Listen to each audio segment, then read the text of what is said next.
walk with my head.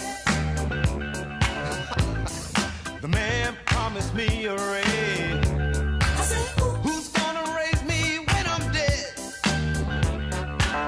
Oh, I'm so tired of punching that clock every day. Every day. Always skating on thin ice. Lord knows we could use a holiday, baby. Just the two of us would be so nice. Give me the bomb. Give me the bomb, bomb. Give me the bomb, bomb, bomb, bomb, bomb, bomb, bomb, bomb, beat. Give me the good life. Give it to me. Give me the bomb, bomb, bomb, bomb, bomb, bomb, bomb, bomb, beat. Oh, give me the good life. Oh, baby.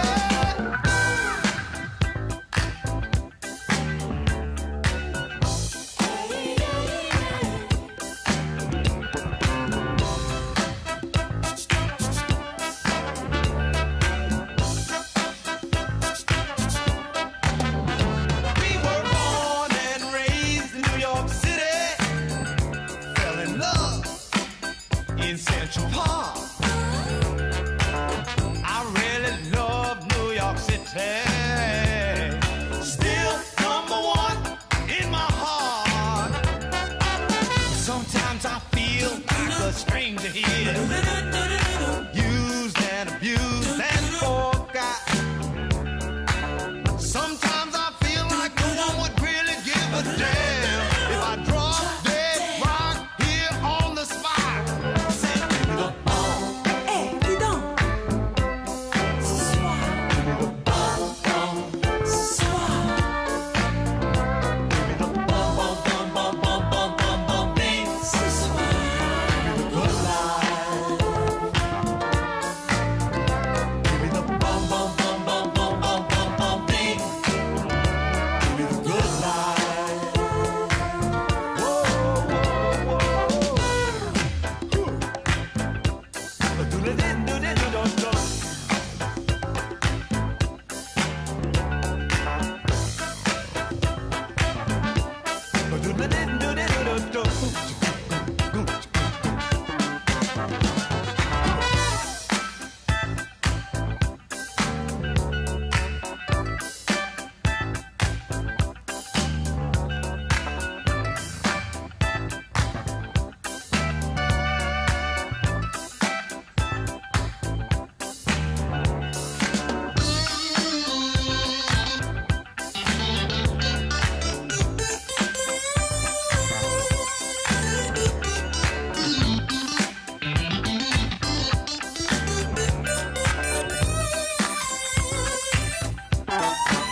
baby. I need you here. Help me out. Come on, little baby. All right. Dum, dum, dum, dum, dum, dum, dum. Doing something so.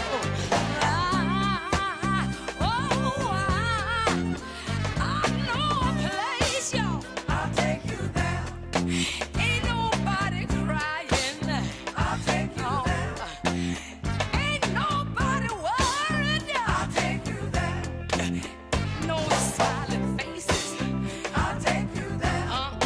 Lie to the races. I'll take you there. No. Oh, I'll take you there. Oh, I'll take you there. Mercy now. I'll take you there. I'm calling for mercy. I'll take you there. Mercy, mercy. I'll take you there. Let me. I'll take you there. Oh, I'll take you there. I wanna take you there. Just take me by my hand. Let me lead the way. Oh, I'll take you there. Let me take you there. I'll take you there. Let me take you there. I'll take you there. Ain't no smiling faces. I'll take you there. Up in here lying to the race. I'll take you there. You got let me. I'll take you there. Take you over there. I'll take you there. Oh, all right. I'll take you there. Oh, all right. I'll take you there. Oh, I'll take you there. Oh, yeah. I'll take you there. Oh, yeah. I'll take you there. Let me lead the way. I'll take you there.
please welcome Vice President Joe Biden and Senator Kamala Harris.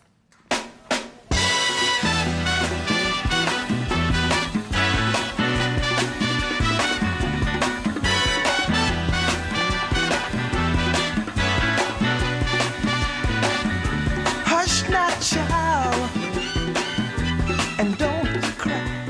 Hello. Thanks for being here. I wish we were able to talk to the folks outside, but we're keeping our social distancing and playing by the rules. Good afternoon, everyone. To me and to Kamala, this is an exciting day.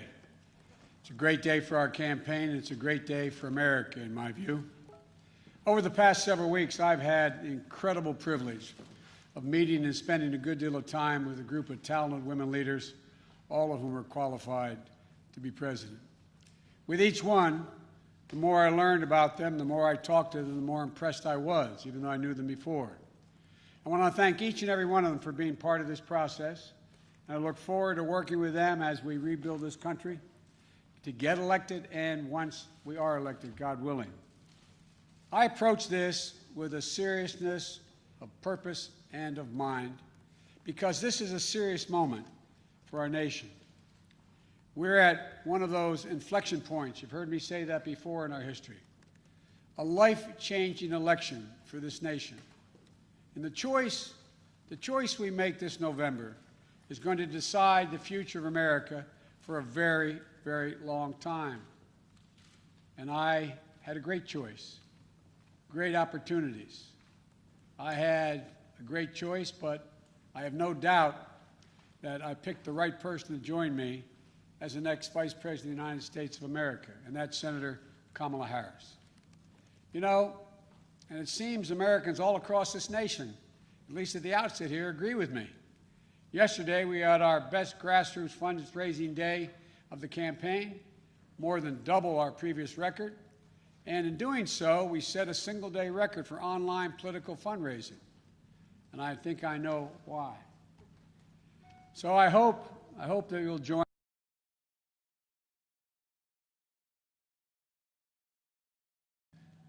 $5, $10, whatever. Kamala, as you all know, is smart, she's tough, she's experienced, she's a proven fighter for the backbone of this country, the middle class, for all those who are struggling to get into the middle class. Kamala knows how to govern. She knows how to make the hard calls. She's ready to do this job on day one, and we're both ready to get to work rebuilding this nation and building it better. As Attorney General of the largest state in the country, Kamala took on the big banks over mortgage fraud and won, took on big oil when it wanted to pollute without consequences. She was a pioneer in marriage equality and tackled the gun lobby. You know, we've all watched her in the United States Senate go toe-to-toe with Trump officials, trying to hide the truth, asking the tough questions needed to be asked, and not stopping until she got an answer. And when none was forthcoming, it was obvious what the answer was.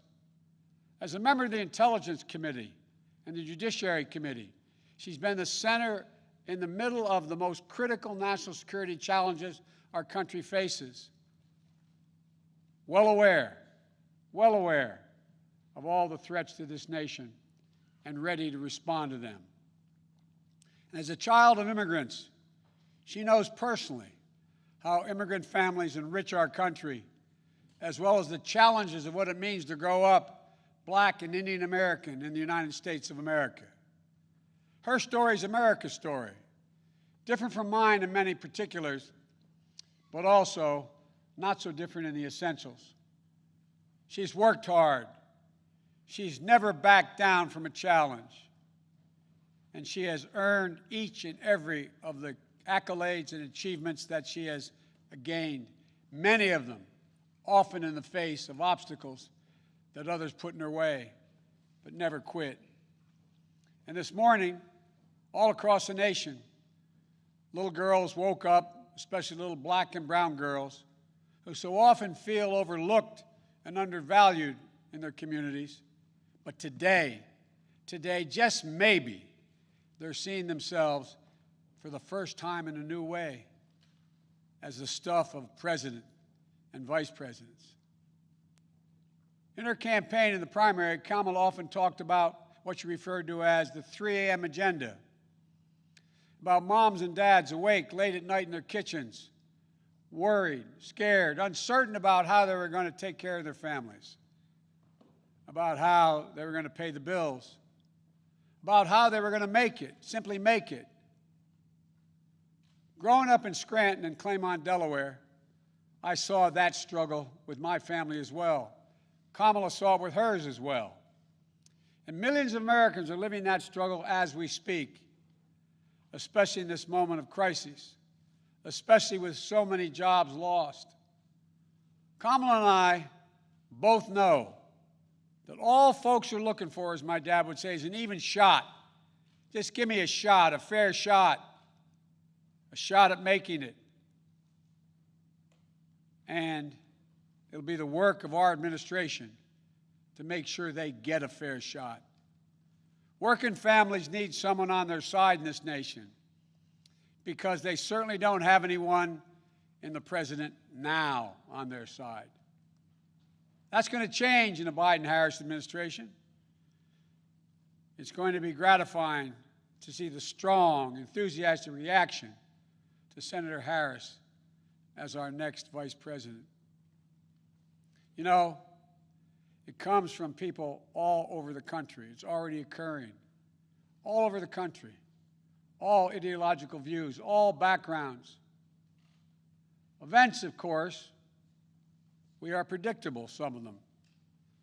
It comes from all over, except, of course, from Donald Trump's White House and his allies. You all knew it was coming. You could have set your watches to it. Donald Trump has already started his attacks, calling Kamala, quote, nasty, whining about how she is, quote, mean to his appointees. It's no surprise, because whining is what Donald Trump does best, better than any president in American history. Is anyone surprised Donald Trump has a problem with a strong woman or strong women across the board? We know that more is to come. So let's be clear. If you're a working person, worried about whether or not you'll have a job to go to, whether or not you'll be able to pay your mortgage, pay your rent, worried about the poison in the air you breathe, the water you drink, worried about your civil rights, even your basic right to dignity, which is under attack with this administration. Kamala Harris has had your back, and now we have to have her back. She's going to stand with me in this campaign, and all of us are going to stand up for her.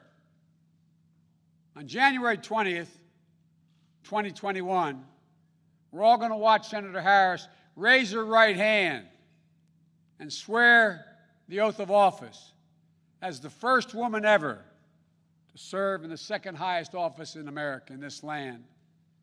And then we're going to get to work fixing the mess that President Trump and Vice President Pence have created, both at home and abroad, through 4 years of mismanagement and coddling of terrorists and thugs around the world. Not only will America dig itself out of this hole they've put us in, we're going to build back, and we're going to build back better. We have a public health crisis while he's in court trying to do away with health care. With more than 5 million reported infections, 165,000 people dead and climbing as a consequence of COVID-19. And still, months later, no real leadership or plan from the President of the United States how to get this pandemic under control. No real help for the states and local governments trying to fill the vacuum of leadership from the White House. No real help for children and educators, for small businesses and frontline workers they're ones holding our country together. Instead, he's issuing executive orders and making promises that in the end will defund the Social Security system while insisting that this virus will disappear. The Joe Biden and Kamala Harris administration will have a comprehensive plan to meet the challenge of COVID-19 and turn the corner on this pandemic. Masking, clear science-based guidance, dramatically scaling up testing, getting states and local governments the resources they need to open the schools and businesses safely. We can do this. We just need a president and a vice president willing to lead and take responsibility. Not as this president says, it's not my fault. The governor should thank me more. As that old saying goes, give me a break. We have an economic crisis with more than 16 million Americans. 16 million still out of work. Donald Trump is on track to break another record. On track to leave office with the worst jobs record of any American president in modern history. But instead of doing the hard work of meeting face-to-face with congressional leaders, Democrats and Republicans in the White House, like every other president has done in a crisis, to get Americans the relief they need and deserve, Donald Trump is on the golf course. If I told you this 3 years ago, you'd look at me like I was being crazy. He hasn't even met with the leadership. He doesn't have time, it appears. We have a climate crisis that Donald Trump refuses to even acknowledge. When he thinks about climate change, all we hear is the word hoax.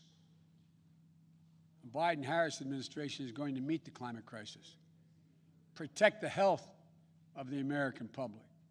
And along the way, we're going to deliver one word: jobs. Good paying jobs. We have a racial justice crisis. Donald Trump seeks only to inflame it with his politics of racist rhetoric and appeals to division. You know, today is not only the day I'm proud to introduce Senator Kamala Harris as the vice presidential nominee of the Democratic Party. It's also the 3rd anniversary of that terrible day in Charlottesville. Remember what it felt like to see those neo-Nazis? Close your eyes. And those Klansmen, white supremacists, coming out of fields, carrying lighted torches, faces contorted, bulging, veins, pouring into the streets of a historic American city, spewing the same anti-Semitic bile we heard in Hitler's Germany in the 30s. Remember how it felt to see a violent clash ensue between those celebrating hate and those standing against it? It was a wake-up call for all of us as a country. For me, it was a call to action. My father used to say, silence is complicity, not original to him, but he believed it. At that moment, I knew I couldn't stand by and let Donald Trump, a man who went on to say, when asked about what he thought, he said there were very fine people on both sides. Quote, very fine people on both sides. No president of the United States of America has ever said anything like that. See him continue to attack everything that makes America, America. I knew we were in the battle for the soul of the nation. That's when I decided to run. And I'm proud now to have Senator Harris at my side in that battle because she shares it with the same intensity I do. For she's someone who knows what's at stake. The question is, for all Americans to answer, who are we as a nation? What do we stand for? And most importantly, what do we want to be? You know, someone who knows that the future of this country is limited only by the barriers we place on our own imaginations, because there's nothing Americans cannot achieve when we put our minds to it, when we do it together. One of the reasons I chose Kamala is because we both believe that we can define America simply in one word: possibilities. Possibilities. Let me say it again. Possibilities. That's America. That's what sets this nation apart, is that everyone, the ability for everyone, and we mean everyone, to go as far and dream as big as hard work and their God-given ability will take them. When I agreed to serve as President Obama's running mate, he asked me a number of questions, as I've asked Kamala. But the most important was, he said to me,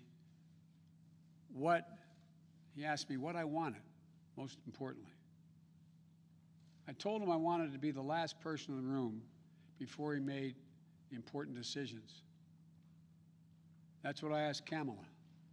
I asked Kamala to be the last voice in the room, to always tell me the truth, which she will, challenge my assumptions if she disagrees, ask the hard questions, because that's the way we make the best decisions for the American people.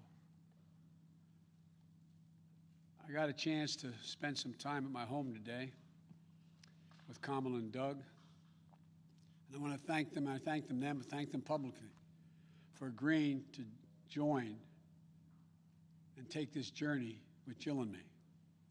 Doug, you're going to have to learn what it means to be a barrier breaker yourself in this job you're about to take on. America's first, second gentleman. And although they're not with us here today, I want to thank Ella and Cole as well. I had a chance to speak to Doug's mom and dad and to Ella and Cole. And we're going to get our kids together to let them know what's coming. My grandchildren are about the age of their children. I got to speak to them. My campaign has always been a family affair, every campaign I've run.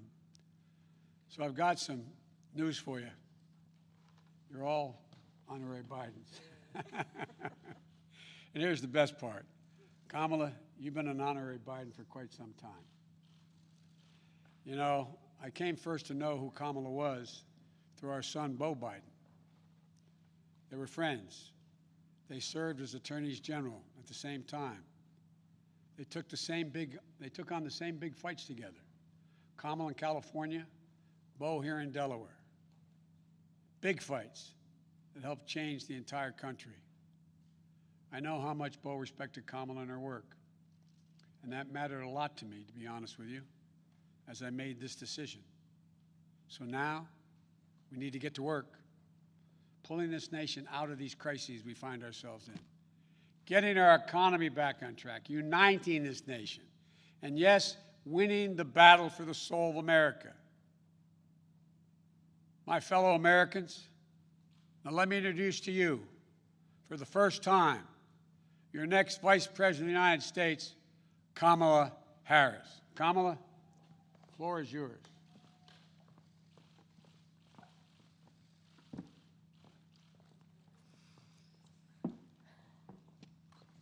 What do you want?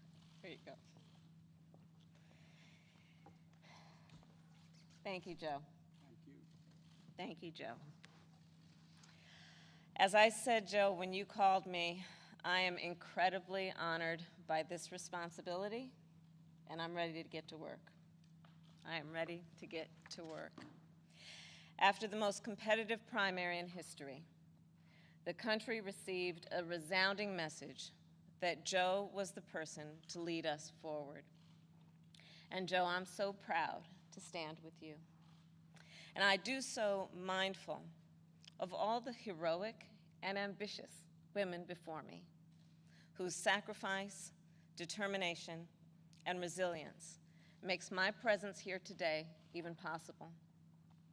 This is a moment of real consequence for America. Everything we care about, our economy, our health, our children, the kind of country we live in, it's all on the line. We're reeling from the worst public health crisis in a century. The president's mismanagement of the pandemic has plunged us into the worst economic crisis since the Great Depression. And we're experiencing a moral reckoning with racism and systemic injustice that has brought a new coalition of conscience to the streets of our country, demanding change. America is crying out for leadership. Yet we have a president who cares more about himself than the people who elected him. A president who is making every challenge we face even more difficult to solve. But here's the good news. We don't have to accept the failed government of Donald Trump and Mike Pence. In just 83 days, we have a chance to choose a better future for our country. So, Joe, Dr. Biden, thank you for the trust you've placed in me. Jill, I know you will be an incredible First Lady. And my husband Doug and I are so grateful to become a part of your extended family. And ever since I received Joe's call, I've been thinking, yes, about the first Biden that I really came to know, and that, of course, is Joe's beloved son, one of his beloved sons, Beau. In the midst of the Great Recession, Beau and I spoke on the phone practically every day, sometimes multiple times a day, working together to win back billions of dollars for homeowners from the big banks of the nation that were foreclosing on people's homes. And let me just tell you about Beau Biden. I learned quickly that Beau was the kind of guy who inspired people to be a better version of themselves. He really was the best of us. And when I would ask him, where'd you get that? Where did this come from? He'd always talk about his dad. And I will tell you, the love that they shared was incredible to watch. It was the most beautiful display of the love between a father and a son. And Beau talked about how Joe would spend 4 hours every day riding the rails back and forth from Wilmington to Washington so he could make breakfast for his kids in the morning and make it home in time to tuck them in bed each night. All of this so 2 little boys who had just lost their mom and their sister in a tragic accident would know that the world was still turning. And that's how I came to know Joe. He's someone whose first response when things get tough is never to think about himself, but to care for everyone else. He's someone who never asks, why is this happening to me? And instead asks, what can I do to make life better for you? His empathy, his compassion, his sense of duty to care for others is why I am so proud to be on this ticket. And Joe and I, yes, we are cut from the same cloth. Family is everything to me, too. And I cannot wait for America to get to know my husband, Doug, and our amazing kids, Cole and Ella. Because whether I'm cheering in the bleachers at a swim meet, or setting up a college room dorm, or helping my goddaughter prepare for her school debate, or building Legos with my godson, or hugging my 2 baby nieces, or cooking dinner, Sunday dinner, my family means everything to me. And I've had a lot of titles over my career, and certainly vice president will be great, but Mamala will always be the one that means the most. And you know, my mother and father, they came from opposite sides of the world to arrive in America, one from India and the other from Jamaica, in search of a world-class education. But what brought them together was the civil rights movement of the 1960s. And that's how they met, as students in the streets of Oakland, marching and shouting for this thing called justice, in a struggle that continues today. And I was part of it. My parents would bring me to protests strapped tightly in my stroller. And my mother, Shamala, raised my sister Maya and me to believe that it was up to us and every generation of Americans to keep on marching. She'd tell us, don't sit around and complain about things, do something. So I did something. I devoted my life to making real the words carved in the United States Supreme Court, equal justice under law. And 30 years ago, I stood before a judge for the first time, breathed deep, and uttered the phrase that would truly guide my career and the rest of my career. Kamala Harris for the people.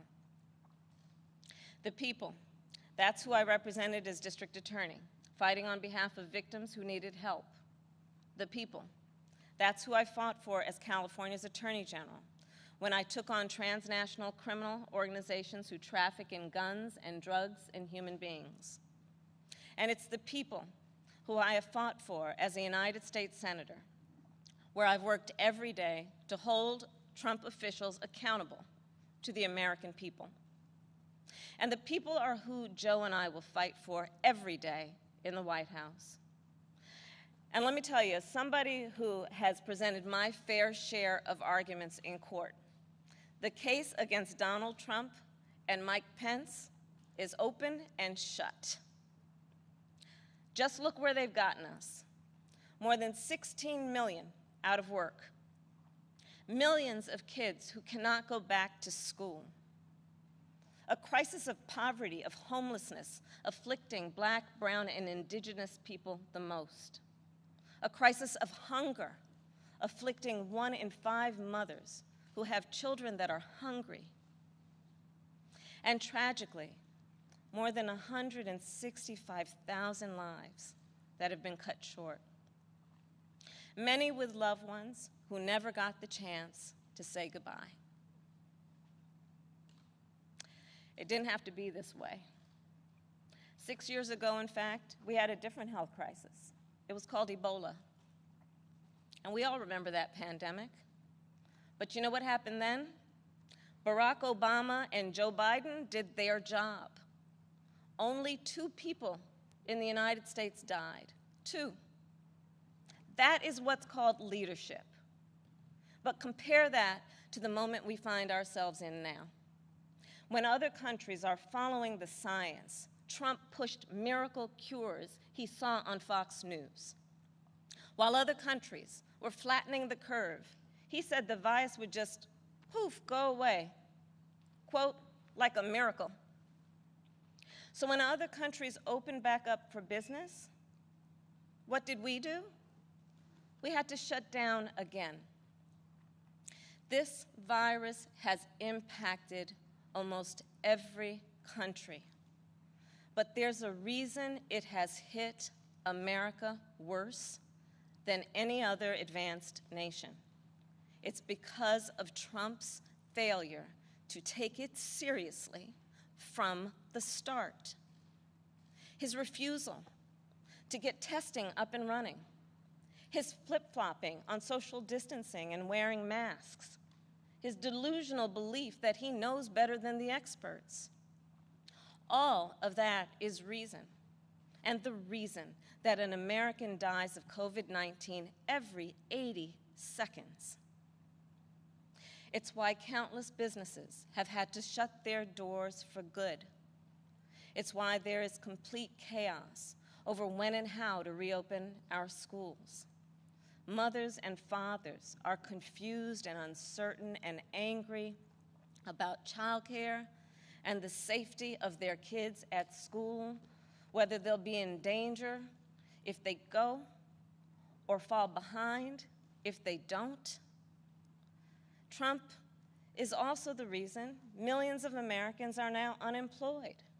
He inherited the longest economic expansion in history from Barack Obama and Joe Biden.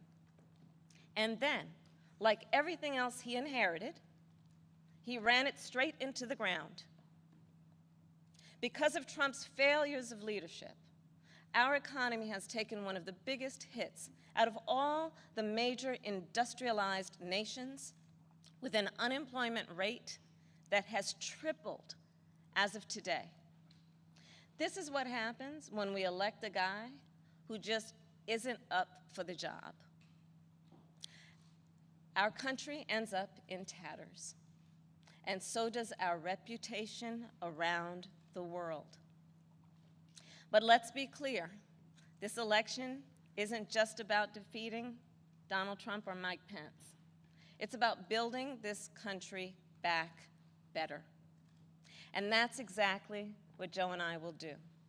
We'll create millions of jobs and fight climate change through a clean energy revolution. Bring back critical supply chains so the future is made in America. Build on the Affordable Care Act so everyone has the peace of mind that comes with health insurance. And finally, offer caregivers the dignity, the respect, and the pay they deserve. We'll protect a woman's right to make her own decisions about her own body, root out systemic racism in our justice system, and pass a new Voting Rights Act, a John Lewis Voting Rights Act, that will ensure every voice is heard and every voice is counted. The civil rights struggle is nothing new to Joe. It's why he got into public service. It's why he helped reauthorize the Voting Rights Act and restore unemployment discrimination and employment discrimination laws. And today, he takes his place in the ongoing story of America's march toward equality and justice as the only who has served alongside the first black president and has chosen the first black woman as his running mate. But as Joe always points out, this election is about more than politics. It's about who we are as a country. And I'll admit, over the past 4 years, there have been moments when I have truly worried about our future.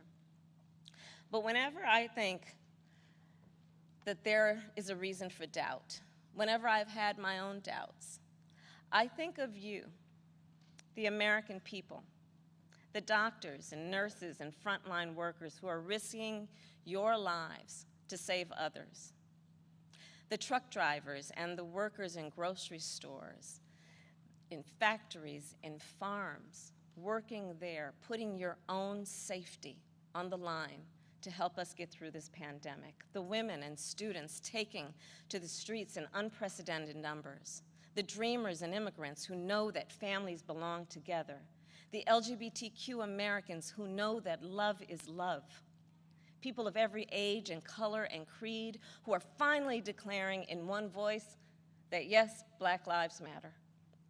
All across this country, a whole new generation of children is growing up hearing the cries for justice and the chants of hope on which I was raised, some strapped into strollers of their own. And trust me, it's a song you'll never forget. So to everyone keeping up the fight, you are doing something. You are doing something great. You are the heroes of our time.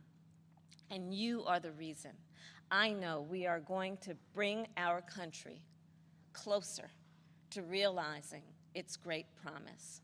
But to do it, we'll need to work, organize, and vote like never before, because we need more than a victory on November 3rd. We need a mandate that proves that the past few years do not represent who we are or who we aspire to be.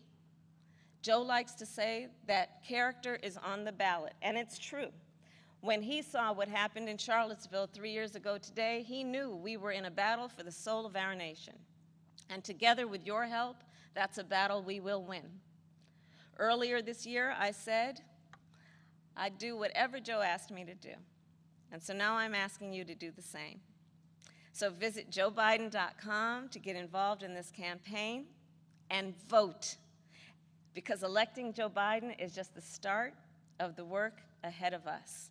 And I couldn't be prouder to be by his side, running to represent you, the people. Thank you, and may God bless the United States of America. Thank you.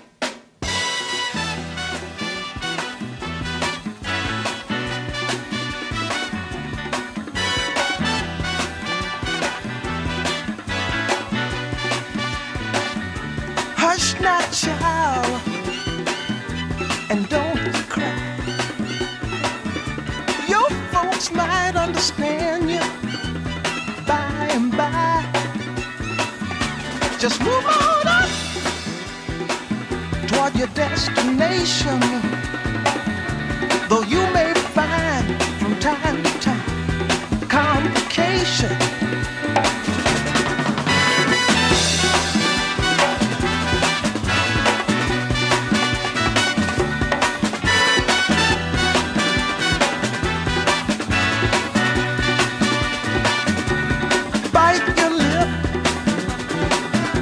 And take the trip. Though there may be wet road ahead and you cannot slip, just move on up. For peace you'll find.